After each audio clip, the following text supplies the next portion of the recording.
Was the ball broke for Harry Kane at the edge of the area? I just can't see him leaving this summer. I think Daniel Levy and Tottenham have made it clear. As much as he might want to leave, and I'm sure he's got a burning desire to go and win trophies somewhere. Comes back to Harry Kane, who heads it goalwards. Harry Kane gives Spurs the lead, and wouldn't you just know it?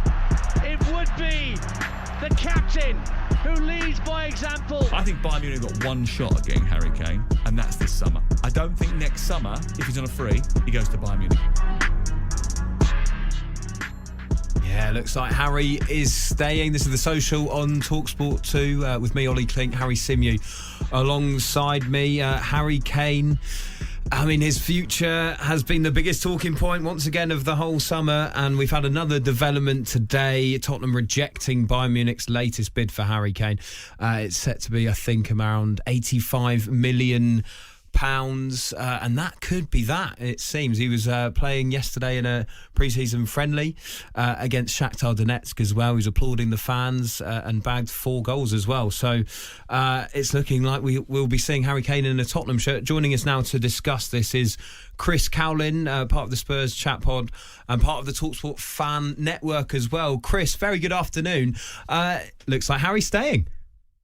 Ollie, Harry, good evening to you. Well, of course, we rejected an offer, but I think Bayern Munich will be back with another one. They obviously want their player, obviously want Tottenham Hotspur, Captain Harry Kane. We all know what he can deliver. And I think that Bayern Munich, I think it's fair to say that Bayern have been very arrogant, disrespectful and unprofessional this whole process so far, as have a number of German journalists. Acted in an unprofessional manner. And I think that it's very fair to say that Harry Kane is worth £100 million all day long, even though he has 12 months remaining on his contract. But in answer to your question, I think that Bayern Munich will be back with another offer. I think that they desperately want Harry Kane. They desperately want him. And it's whether now he will start the season in a Tottenham Hotspur shirt or whether Harry Kane will be a Spurs player come the 2nd of September when the transfer window closes. In terms of the arrogance you spoke about just there, Chris, are you talking about the way that Bayern have said in the press, Harry's very keen to come, we're definitely going to get our man? Is that what you're talking about, or is it the fees that they've put forward? No, absolutely. I think both. I think the fee, all day long, Harry Kane is worth £100 million, where he's got 12 months left on his contract. You know exactly what you're going to get.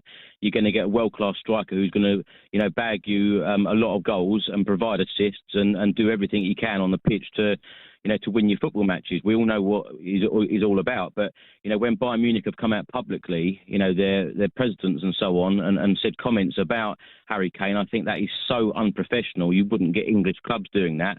You wouldn't certainly get Tottenham, acting in such a manner.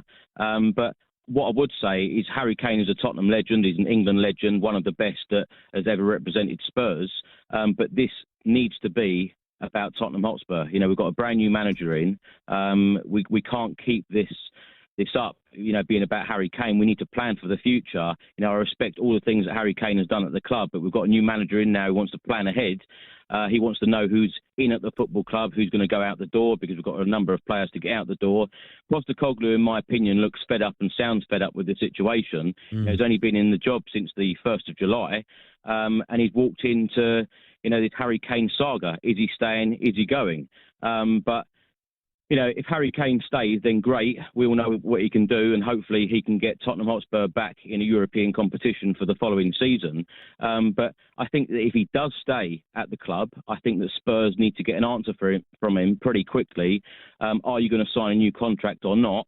And if the answer is no, then Spurs need to get the ball rolling, compiling a list of targets, so we can plan ahead as a football club. But I think the advantages of selling Harry Kane, obviously you're going to get the fee. We can then invest that into a top player or a couple of players, add in a buyback clause into the contract. So, we then have the choice to bring him back to Tottenham Hotspur, and he doesn't end up at a rival club if he does go to Bayern Munich and then comes back to England. Ange Postecoglou can then plan. And I think the disadvantages of keeping Harry Kane, obviously you're going to get no fee. It's out of Daniel Levy's control, which Premier League club he could end up, after the Bayern Munich move.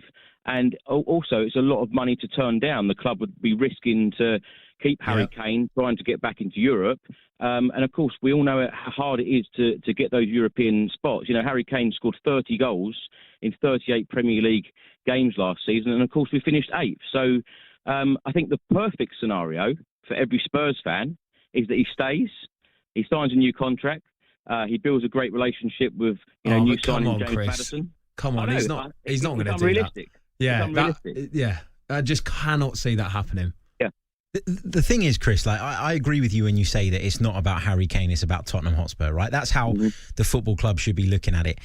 To put themselves in a position where they're probably going to end up losing him for free over the sake of, I don't know, £10 million, which is roughly what the difference is between what Bayern are willing to pay right now and what Spurs think he's worth, is crazy to me. The other thing is that we've got to remember that the Premier League is a different animal. It's a different beast. If you were selling to a Premier League club, I would completely agree with Spurs' stance of digging their heels in and saying £100 million. Why? Because the Premier League clubs have got it.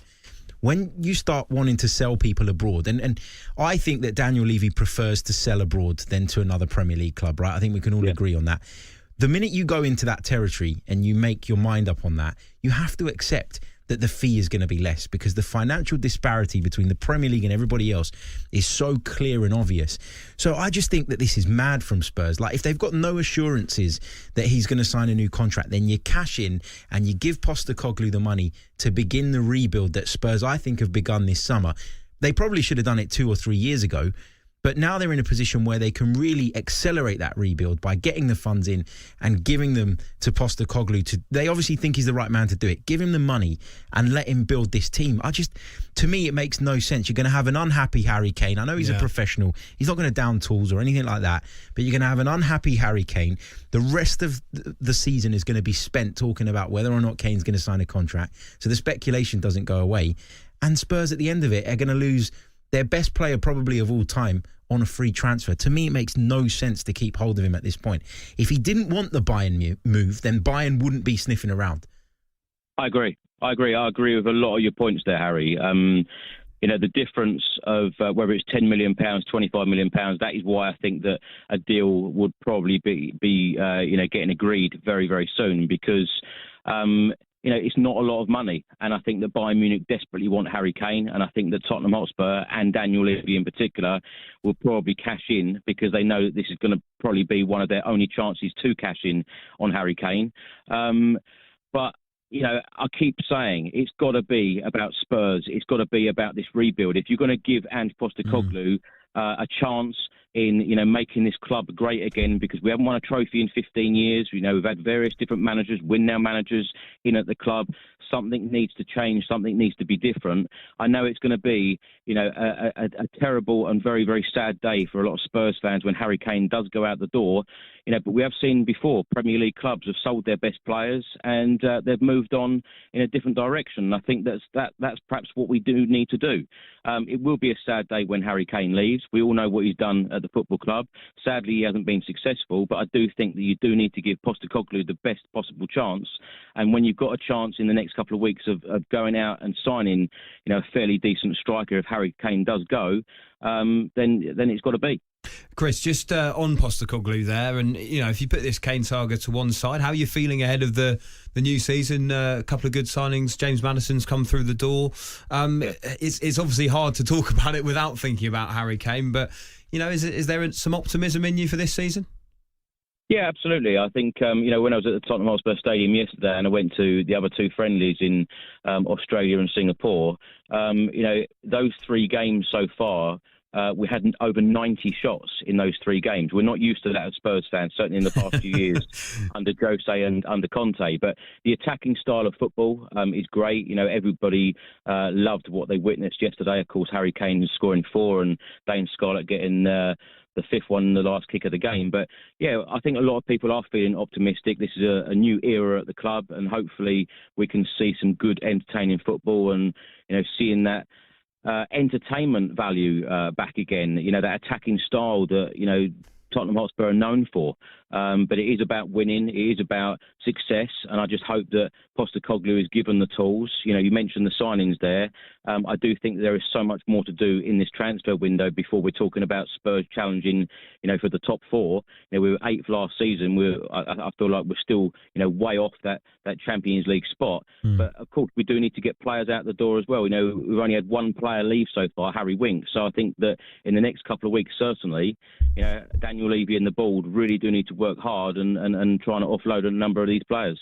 Chris, thanks very much for your time there. Chris Cowlin there from the Spurs Chat Pod, part of the talkSPORT fan network. And he's sounding pretty upbeat, isn't he, Harry, about the new season? But that Kane cloud, if you want, is just... Even more reason to just get the money and move on. Take the money and run. That is the advice of Harry Symeou here on the Monday Club with 888 Sport, the official betting partner of talkSPORT 2, 18 plus, be gambleaware.org. Next up here, we're going to talk about the champion.